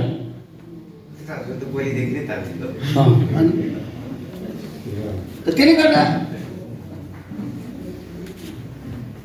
अब अहिले मात्रै भने भन्नुहोस् त, दमकमा बस्ने केटो या माथि इटालीबाट आएको केटो हाम्रो गाउँमा आएको छ केटी हेर्न, त 5 मिनटमा त्यसले के देख्छ? आँखै पनि राम्रो खालको चस्मा लाग्यो भने त्यो आँखा नक्कली हालेको पनि थाहा पाउँदैन। त तिनको चरित्र, तिनको व्यवहार, तिनीभित्र भएको गुण, त्यो चाहिँ के चाहिँ देख्दैन त्यसले। अनि त्यसको अगाडि किन उभिदिनु? त हाम्रो चेलीलाई हेर्नु छ भने बारीमा काम गरेर आएर हेर्नुहोस्, स्कुल जाँदा हेर्नुहोस्, उसको पनि देखाओस्। त यो केटी हेर्ने प्रथा मैले त्यो प्रसङ्गवश भनेको। तपाईँहरूले विद्यार्थी आन्दोलन गर्दा कुनै दिन यसलाई यसको विरुद्ध एउटा ठुलो आन्दोलन गर्न सक्नुहुन्छ, यो चलन चलाउन सक्नुहुन्छ कि हाम्रो गाउँमा केटी हेर्ने प्रथा छैन। त मैले भन्दै थिएँ, त आनन्दबाट तपाईँले जन्माउनुको, त आमाले जब नानीले च्याहेर गरेर रुन्छ अनि रोएर नानीलाई काखमा लिइसकेपछि आमाले आफ्नो सबै पीडा बिर्सिन्छ। त त्यो मजदुरले आफूले बनाएको मूर्ति, आफूले बनाएको पुल, आफूले बनाएको बुट्टा हेरेर मुग्ध हुने, क्या बनाएँ मैले, त्यो कहिले पाउँछ? त्यो अवसर छ त छैन। किनभने उसलाई त बाध्यता बनाइदिएको छ। त्यसैले मार्क्स भन्छन् हामी त्यो ठाउँमा जानुपर्छ जहाँ काम बाध्यता नहोस्, काम चाहिँ हबी होस्, आदत होस्। जस्तो मान्छे बिहान मर्निङ वाक गर्छ, त्यो बाध्यता होइन नि, खुसीले गरेको, आफ्नो खुसीले गरेको काम पनि खुसीले गर्न पाइयोस्। त खुसीले काम गर्ने ठाउँमा पुर्याउन खोजेको मार्क्सले। त मैले अब यसलाई बिस्तारै मतलब अन्तरमा लैजान्छु। एउटा कुरा त जेडी र मार्क्सको सम्बन्ध, जेडी र मार्क्सको सम्बन्धले के देखाउँछ त भन्दाखेरि साँच्ची नै जेडीले भने जस्तै प्रेमले मान्छेलाई उत्साहित तुल्याउँछ, अनि साँच्ची नै जेडीले भने जस्तै सङ्घर्षले मान्छेलाई स्पार्क बनाउँछ। त हामी यो अहिले पङ्क्ति जो यहाँ बसेको, हिजो त्यो लडाइँ चल्दाखेरि कसैलाई पनि थिएन कि हामी एक दिन बिर्ता बोर्डमा गएर गुन्द्रुक सुके जस्तो सुकौँला भनेर। कुन बेला मरिन्छ भनेको थियो होइन, कुन बेला मरिएला भन्ने डर थियो। तर त्यो जीवनमा जुन एडभेन्चर थियो, जुन प्रकारको दुस्साहसिकता थियो, जुन उत्साह थियो, जुन प्रेम थियो एकअर्कालाई भेट्दा, त त्यहाँबाट हामी आएर अहिले पुँजीवादले चाहिँ हामीलाई पाता फर्काएर बाँधे जस्तो बाँधेको छ। आजकल एकलाई अर्कालाई देख्दाखेरि रिस, ईर्ष्या, क्रोध यो छ है। त एक समय यही मान्छेहरूको बिचमा सम्प्रीति थियो। ऊ लड लाग्दा ऊ जान्थ्यो जोगाउन, उसलाई गोली लाग्न लाग्दा ऊ गर्थ्यो। हामीलाई त कयौँ पटक युवाहरूले बोकेर कुदेका छन् खोलामा, सबै युवाहरूले। त त्यस्तो प्रेम थियो।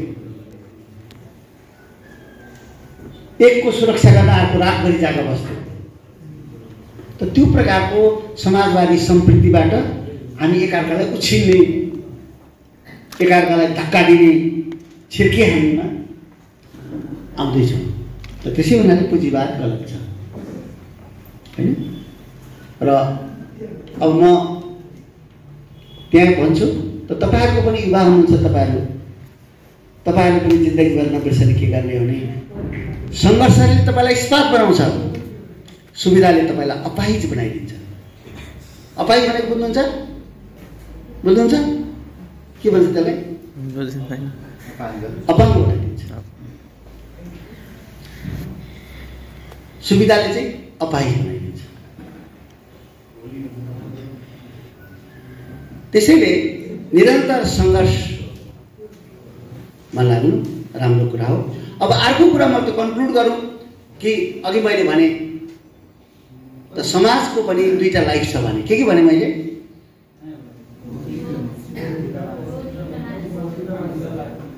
हजुर त समाजको भौतिक जीवन भनेको के हो त? उत्पादन हो। र समाजको मानसिक जीवन भनेको कला, संस्कृति, यी सब चिज हो। त त्यहाँ द्वन्द्व भइरहेको हुन्छ। जसरी इलेक्ट्रिक भित्र नेगेटिभ र पोजिटिभ चार्जको बिचमा लडाइँ हुन्छ, जसरी म्याथमेटिक्समा माइनस र प्लस टक्राउँछ, त्यस्तै सोसाइटीमा पनि के हुन्छ भने उनी लुटी खाने र गरी खानेहरू टक्राइरहन्छन्। अर्को कुरो समाजको भौतिक जीवन र मानसिक जीवन टक्राइरहन्छ। तपाईँको मानसिक जीवनले अमेरिका थाहा छ, तपाईँको मानसिक जीवन बेजिङ पुग्न सक्छ। तपाईँको मानसिक जीवनमा तपाईँले समानता, भातृत्व, कला, पारस्परिक सहयोगको कुरा गर्नुभएको छ, तर तपाईँको भौतिक जीवन कहाँ घेरिएको छ? तपाईँ बाँच्नु परेको परिस्थिति के छ? त त्यो तपाईँको भौतिक जीवन हो। त त्यो भौतिक जीवन र तपाईँको आत्मिक जीवनमा टक्कर छ। जहिले हामी एउटा हाम्रो आत्मिक जीवनमा, हाम्रो सोचाइमा हामी एउटा सभ्य, सुन्दर, इगालिटेरियन, समतामूलक, कलेक्टिभ, सामूहिकतामा बाँच्ने समाज बनाउन चाहन्छौँ। तर अहिलेको भौतिक जीवन कहाँ छ त? भौतिक जीवन लुटहरूको बिचमा छ, खोसाखोसको बिचमा छ। तर यो राम्रो बनाउनलाई संसारका धेरै प्रतिभाशाली मान्छेहरूले जिन्दगी दिएका छन्। जस्तो अहिले ती भाइ म चिन्दिनँ, तर एउटा युवा केटाको कुरा आइरहन्छ। उनी मार्क्सिस्ट पनि होइनन् होला जस्तो लाग्छ मलाई, तर विकास बस्नेत भन्ने नाम लेख्नुहोस् त। तिनले विश्वास होइन विज्ञान भनेर अहिले बोल्छन् क्या, लेख्छन्। कान्तिपुरमा थुप्रै लेख्छ, कान्तिपुरमा थुप्रै लेख्छ। अब म त्यो कुरा नि कन्क्लुड गरौँ। तपाईँ कुनै कुरामा विश्वास नगर्नुहोस् जसको तपाईँले अध्ययन गर्नुभएको छैन, मनन गर्नुभएको छैन, जसलाई तपाईँ प्रमाणित गर्न सक्नुहुन्छ। अब हाम्रो शिक्षा चाहिँ बेला बेलामा विश्वासतिर जान्छ, त्यसले कमजोर बनाउँछ। अन्धविश्वास भनेको मानसिक दुर्बलताबाट जन्मने सन्तान हो। लेख्नुहोस् त, अन्धविश्वास मानसिक दुर्बलताको सन्तान हो।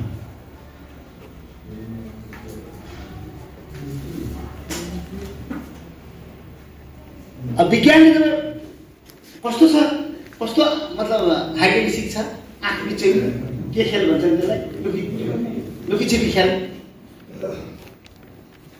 यो परतिर छ, यहाँ यसको परतिर चाहिँ भूत छ, बोक्सी पनि छ, भगवान पनि छ। यसको ठ्याक्कै पर्दैन। यो ठ्याक्क निकालिदिनुहोस्, विज्ञानले निकालिदिन्छ, यसलाई हटाइदिन्छ। छैन त भन, होइन भित्तापट्टि उता छ, अनि भित्ता पनि फोडिदिन्छ विज्ञानले, माथि छ। अनि विज्ञान माथि जान्छ, छैन त भन्छ, तल होला भन्छ। त्यही विश्वास त्यसरी, विश्वासले मान्छेलाई कमजोर तुल्याउँछ, आस्थाले। त यो धर्म मान्ने मान्छेहरू सबै आस्थामा छन्, उनीहरूसँग के प्रमाण छैन। पादरी, पुरोहित, पण्डित, फेदाङ्गा, धामी, झाँकी कसैसँग पनि कुनै प्रमाण छैन, तर उनीहरू विश्वास।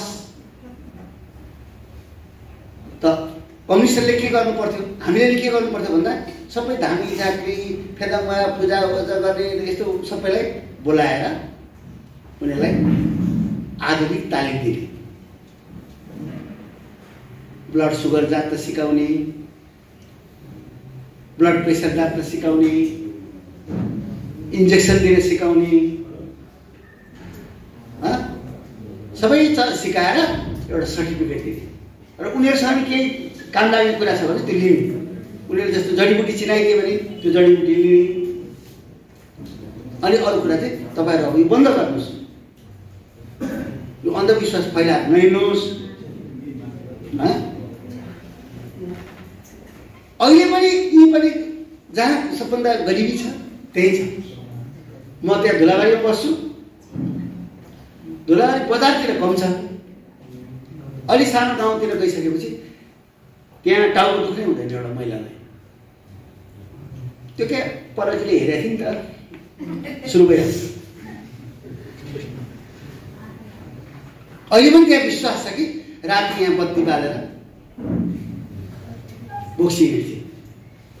र बोक्सी समाजमा को हुन्छ? सबभन्दा गरिब, सबभन्दा वृद्ध, सबभन्दा असहाय। तपाईँले जहाँसुकै समाजमा अब आजकलको केटाकेटीले त कम देखिन्छ बोक्सी, नत्र पहिला पहिला गाउँमा फलाना बोक्सी भनेर बात लगाइहाल्थे। र प्राय बोक्सी को हुन्छ त भन्दा धनी महिला छ,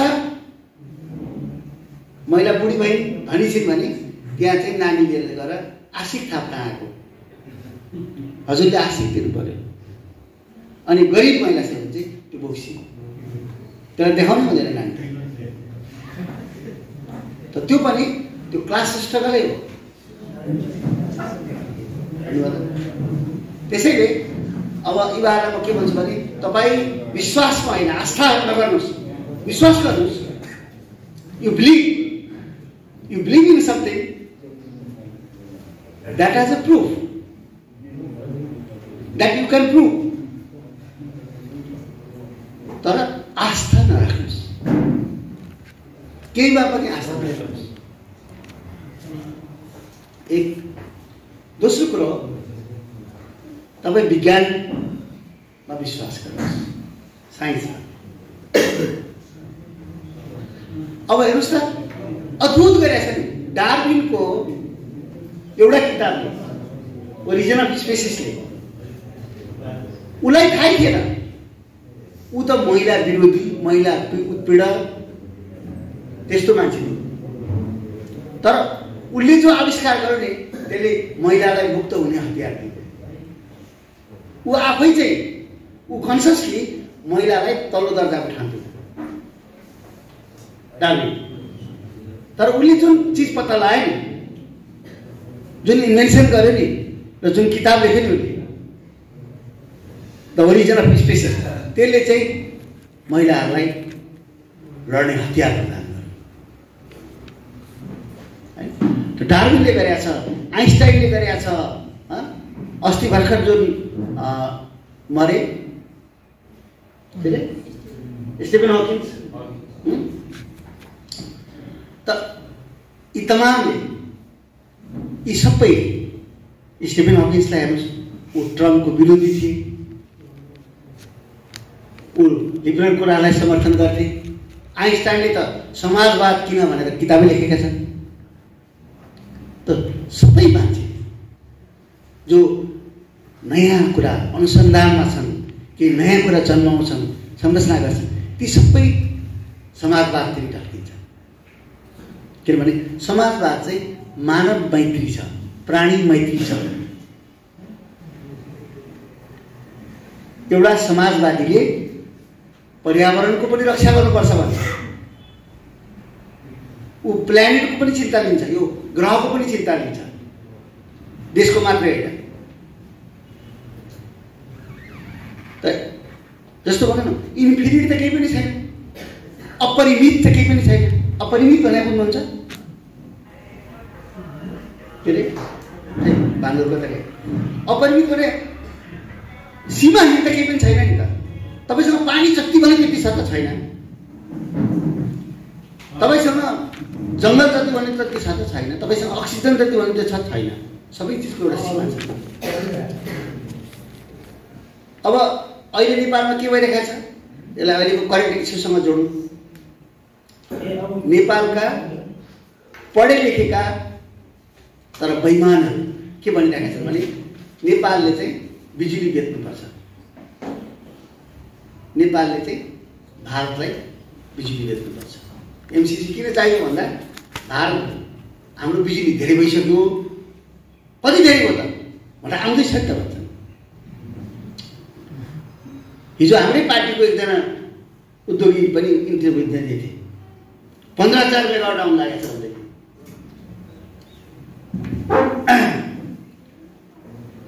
त यो एकदम तपाईँहरू क्लियर भएर जानुहोस्। संसारमा इनर्जी तपाईँहरूले थाहा छ, यो क्लिन इनर्जी हो। पानीबाट निस्कने बिजुली भनेको क्लिन इनर्जी हो। अर्को छ फोसिल इनर्जी, होइन? यो पेट्रोल डिजेल जति छ यो चाहिँ के हो त, फोसिल्सबाट आउने, जीवाश्मबाट हजारौं वर्ष अगाडि मरेका थिचिएका प्राणीहरूबाट आएको त्यो ग्यास। मान्छे गोरु मतलब हात्ती रुखपात जति तल पछि त त्यो चाहिँ ग्यास बनेको, त्यो चाहिँ अयल बनेको, पेट्रोल बनेको, डिजेल बनेको त्यो हो। फोसिल त्यो त सीमित छ, त्यो फेरि हतपति बन्दैन, त्यो तयार हुन त हजार वर्ष लाग्छ, त्यो सीमित छ।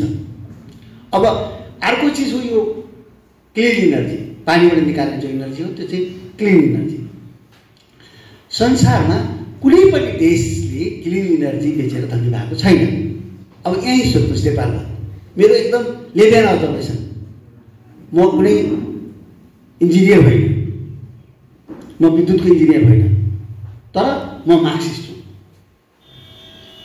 म मार्क्सवादी हुँ र म धेरै कुरा बुझ्छु। त उहिले क्युबामा शासन लिइसकेपछि फिडेल क्यास्ट्रोले भने क्या, यहाँ अर्थशास्त्र पढाएको छ साथी हो, मन्त्री बनाउनु पर्यो, उद्योग मन्त्री भनेको चेगुवेराले गरेन। त चेगुवेरा त डक्टर हो, मेडिकल डक्टर। त पछि उसले भन्छ क्या, अरे भाइ मार्क्सिस्ट हो नि पढ्छु मैले। त भन्नुहोस् आज नेपालको पहाड भनेको सबभन्दा योङ पहाड, संसारभरिमा सबभन्दा कलिलो पहाड। त्यहाँ डोजर चलेको छ, चिनिन सक्नु, धुलो उडाएको छ, पहाड खनेर बेहालत छ। त्यसले दूरगामी रूपमा के प्रभाव पार्छ? पहिरो गइराखेका छ, बङ्गालाहरू फुटिराखेका छन्, पानीका स्रोतहरू सुकिराखेका छन्। त्यो डोजरले गरेर उत्खनन गरेर पहाड हल्लाएर चाहिँ त्यो पुरै त्यसको सन्तुलन बिगारिदिइराखेका छ। त त्यसको सट्टामा अब ताप्लेजुङको माथि खेबाङमा, खेबाङ कसैलाई थाहा छ? अब कल्पना गर्नुहोस्, यस्तै डाँडो छ भन्नुहोस् होइन। त यहाँबाट एउटा बिजुलीको कोक्रो यहाँबाट यहाँसम्म जाने तारमा एउटा बिजुलीको कोक्रो चलाइदिने हो भने यहाँ किन खन्नु पर्यो? यहाँ डोजर किन लाउनु पर्यो? किनभने त्यो त हिमालको छेउको पाहाड हो। त्यो त्यहाँबाट मास्टर यामफुदिन अब त हिमाल सुरु भइहाल्छ। त खेबाङमा किन त्यो डोजर चलाउनु पर्यो? खेबाङमा तलमाथि गर्ने मान्छे दिनभरि कति हुन्छन्?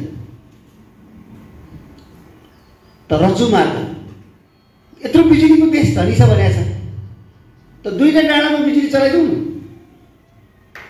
म सधैँ सम्झन्छु ओखलढुङ्गा र के अरे मामखा रुङ्गाटार भनेको यस्तो छ, तीनटा ओखलढुङ्गा, रुङ्गाटार, मामखा। त यहाँ तार्सुनी हारे एउटा उयो गएको सकियो त। एउटा 6-8 जना मान्छे चढ्ने चाहिँ रोपवे बनाइदियो। अहिले केवल कार के को लागि चढ्ने त भन्दा शौकिन, फोटो खिचाउन। के फोटो नै यसरी खिच्ने, सेल्फी खिच्न। अरे भाइ बिजुलीले बनाऊ न। बिजुली हाम्रो कृषिमा कहाँ गएर जोडिएको छ? हाम्रो यातायातको लगेर कृषि उसलाई जोड, बिजुलीलाई हाम्रो कृषिमा लगेर जोड,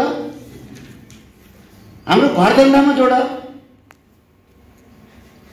त बिजुलीको प्रयोग त्यसरी गर्न थाल्यो भने हामीलाई कति बिजुली चाहिन्छ? हामीले डोजरले हाम्रो पहाड भत्काउनुको सट्टा बिजुलीबाट चल्ने बाटोहरू बनायौँ भने हामीलाई कति बिजुली चाहिएन? हामी कसरी बेच्न सक्छौँ? फेरि तपाईँ युवा विद्यार्थीहरूले कुनै इन्जिनियरसँग सुन्नुहोस्, स्पेसलिस्टसँग, हामीले जुन बिजुली बेचेर भारतलाई बेच्दाखेरि 6 सेन्ट पाउन्ड सिलिङ सेन्ट्स भन्ने भन्छ, त 6 सेन्ट्स पाउँछ भने अथवा 6 रुपियाँ पाउँछ भने त्यो बिजुली हामीले उपयोग गर्ने भने हामी 46 रुपियाँ पाउँछौँ।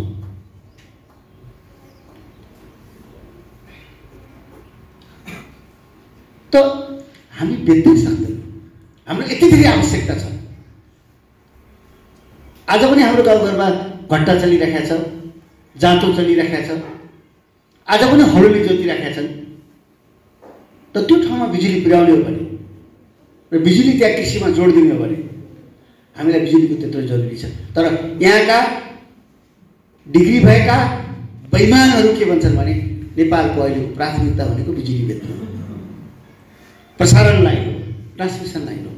र हाम्रै पनि कतिपय हामी मध्ये साथीहरू पनि नबुझेर जे पाइले बोल्दै हिँड्छौँ। 60-70 वर्षदेखि 24 मेगावाट बिजुली निकालिन्छ, बिजुली बेचेर नेपाल धनी हुन्छ। सच्चै ननसेन्स। अलिकति विवेकी, अलिकति सोच्ने मान्छे हाँस्छ यस्तो कुरा गर्दा। त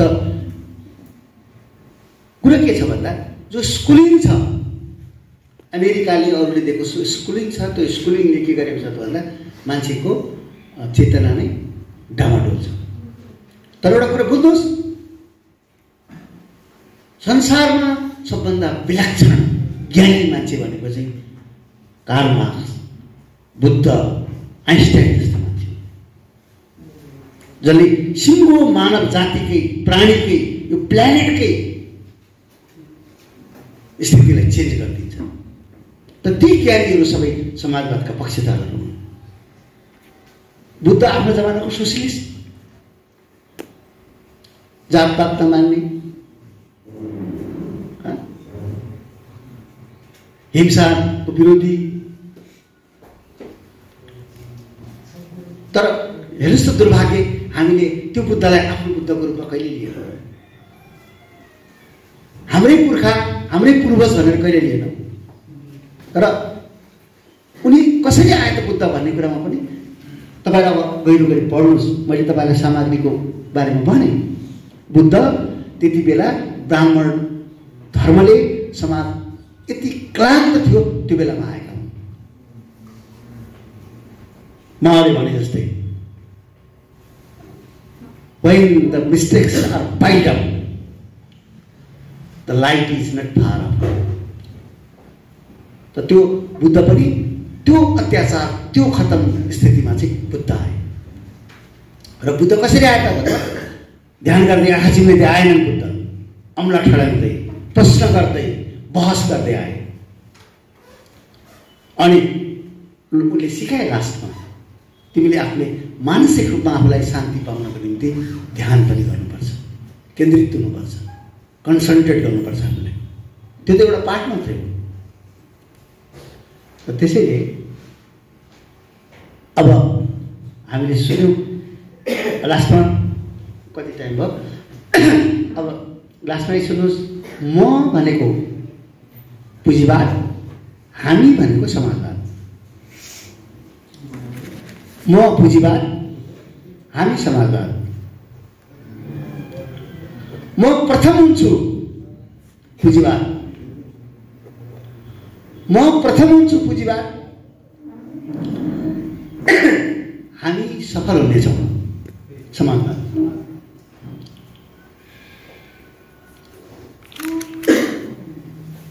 र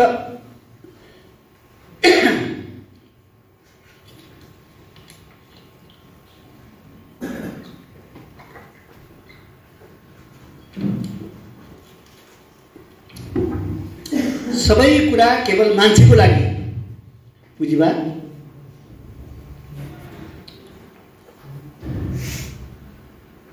यो ब्रह्माण्ड अरू प्राणीको पनि हो समाजवाद।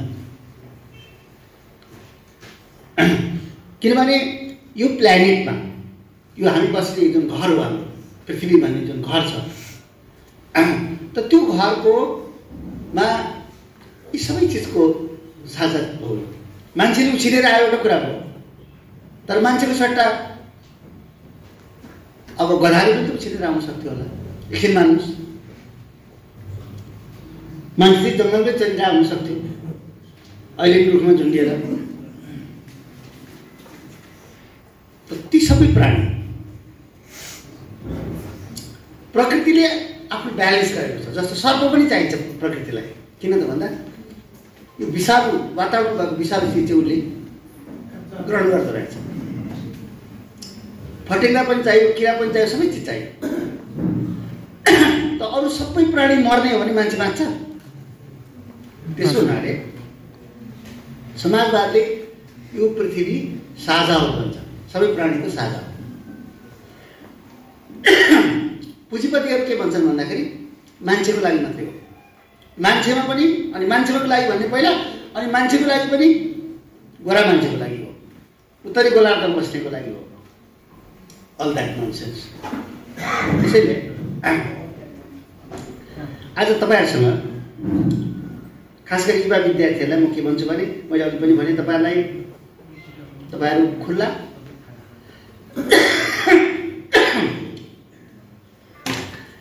कुनै कुरामा आस्था नराख्ने। आस्था र विश्वास फरक चिज हो कि। विश्वास भनेको फरक कुरा हो, बिलिभ गर्नु, आस्था राख्नु, फेथ। त्यो चाहिँ सुपरस्टिशियस छ, त्यो चाहिँ अन्धविश्वासी कुरा हो। I have a faith on you, right? अब म तपाईँलाई विश्वास गर्छु, आई बिलिभ इन यु। तपाईँको सबै व्यवहार हेर्दाखेरि, तपाईँले त्यो अस्ति गरेको सबै हेर्दाखेरि आई बिलिभ इन यु। तर I have faith on you. No no, आस्था काहीँ राख्नु हुँदैन। तपाईँले जाँचेर पढेर अध्ययन गर्नुपर्छ। त मैले आज तपाईँलाई भने एउटा त्यो विकासको नाम दिएँ मैले, होइन? विकास बस्नेत, तिनको आर्टिकलहरू राम्रो लेखिरहेका छन् तिनले। अनि तपाईँहरूभन्दा अलिअलि जेठो होला सायद, के यङ केटाहरू छन्। अस्ति म त छक्क परेँ, एकजना एउटा युवाले एकदम डरलाग्दो गतिरूप आर्टिकल लेखेको देखेँ मैले। अनुहार हेर्छु, भर्खरको केटो छ, दारी फिसफिस आउँदैछ। अनि खोजेँ, मैले पत्ता लगाएँ र बोलाएँ फोन गरेर। तिनी आए, अनि आएर मैले सोधेँ, त्यो संजोग के रहेछ भने उनको बाउ र म साथी रहेछौँ क्या। बुझ्नुभयो त? एक जमाना हामी सँगै काठमाडौँ बसेको साथीहरू छोरो रहेछ। अनि कति पढाएको छ, के पढाएको छ भनेर कुरा त अब ट्रस्कीको चाहिँ सबै भ्याएँ, लेनिनको 20वटा जति पढेँ, रोजाको 20वटा जति पढेँ, मान्छ किताबको नाम नै छ सबै। अनि मैले सोधेँ, मैले यसले साँच्चै पढाएको छ कि के छ? र फेरि मान्छे एकदम सिरियस छ, उसको बसाइ उठाइ पढाइ बुझिहाल्यो, सिरियस छ एकदम। अनि ल रोजाको त्यो किताबमा के छ त, के बुझ्यो त्यसमा भनेर भने एकदम राम्रो गर्छ। राम्रो चाहिँ मतलब विभूषित पृष्ठ भन्ने केटो। त त्यस्तो अहिले यस्तो होइन कि सबैजना गीत गाउने नाच्ने हाँमा नाचिरहेको त्यो छैन है।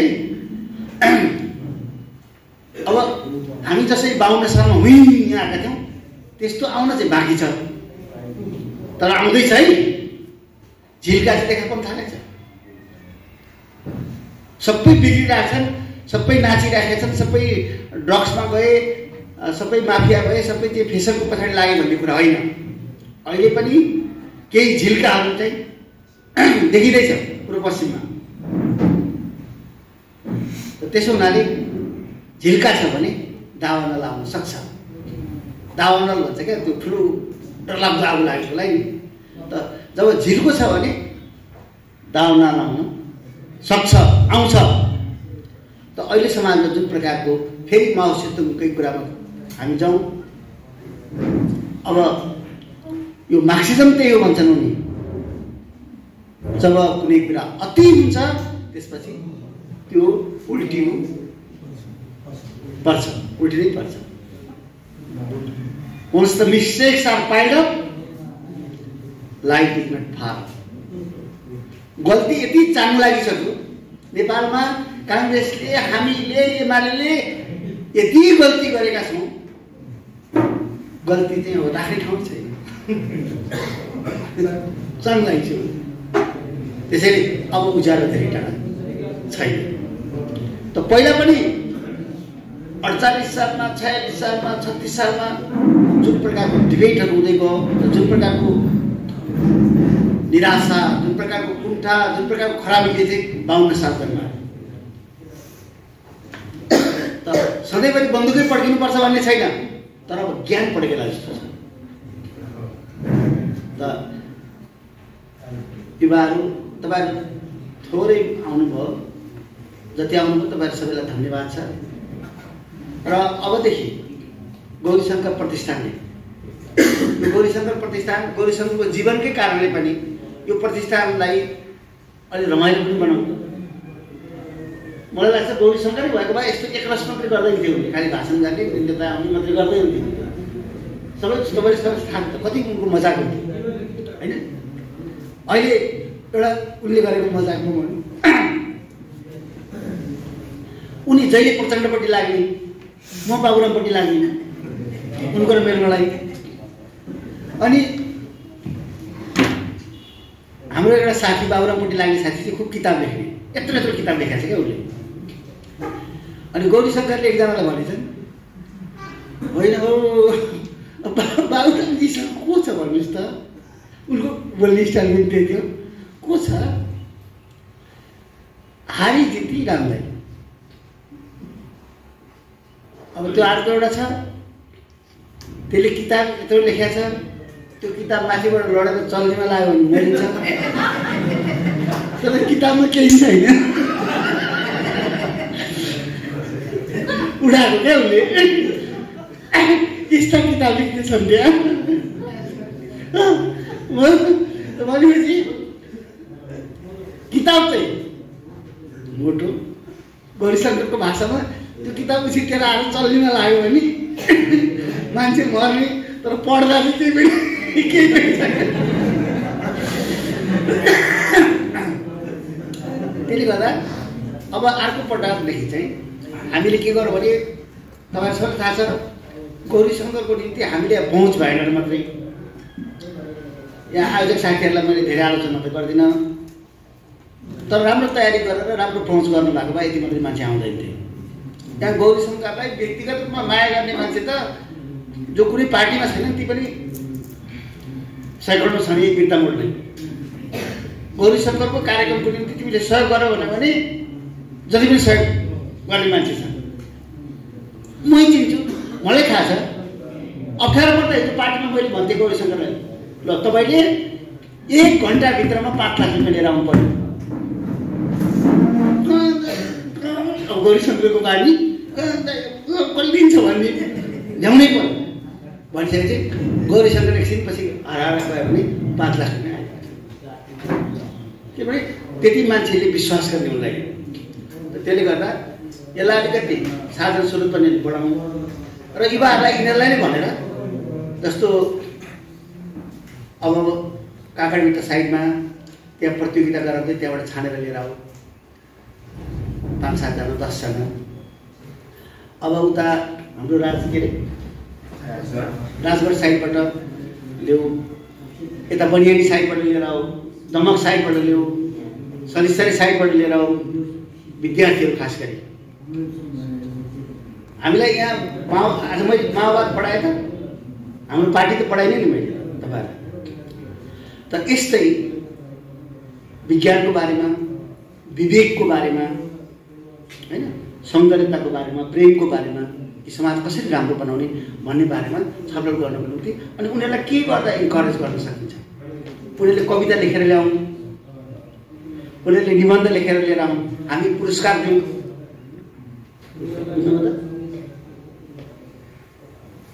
किनभने गौरीशङ्करलाई माया गर्ने एक त हामीले पनि स्वाभाविक सम्पन्न परिवारबाट आएको, अघि तपाईँहरूले सुनिहाल्नुभयो। यही ठाउँहरू सबै गौरीशङ्करकै जग्गा हो सबै। अब यहाँको जग्गाको भाव नसोध्नु अहिले त सबै गर्न सक्ने हालतमा छन्, गर्छन् पनि उनको लागि। यो खड्का टोलमा बिचमा बसेर के हो तिम्रो खड्का लाभ छैन, गौरीशङ्करको निम्ति त्यति गर्नु परेन भन्ने हो भने यी मेयरमानका सन्तान जम्मा भयो भने यहाँ जति पनि पैसा जम्मा हुन्छ, सहयोग पनि हुन्छ, बल पनि हुन्छ, जम्मै हुन्छ। त त्यसले गर्दा त्यो मात्रै होइन, गौरीशङ्कर त यिनीहरूको मात्रै होइन, गौरीशङ्कर त हाम्रा हुन् मुख्य त। त्यसले गर्दा हामीले हाम्रै बलमा पनि धेरै कुरा गर्न सक्छौँ। अर्कोचोटिदेखि अलिकति तपाईँहरूले पनि दिमाग, खास गरी हाम्रो जो युवा विद्यार्थी छ, तपाईँहरूले भन्नुहोस्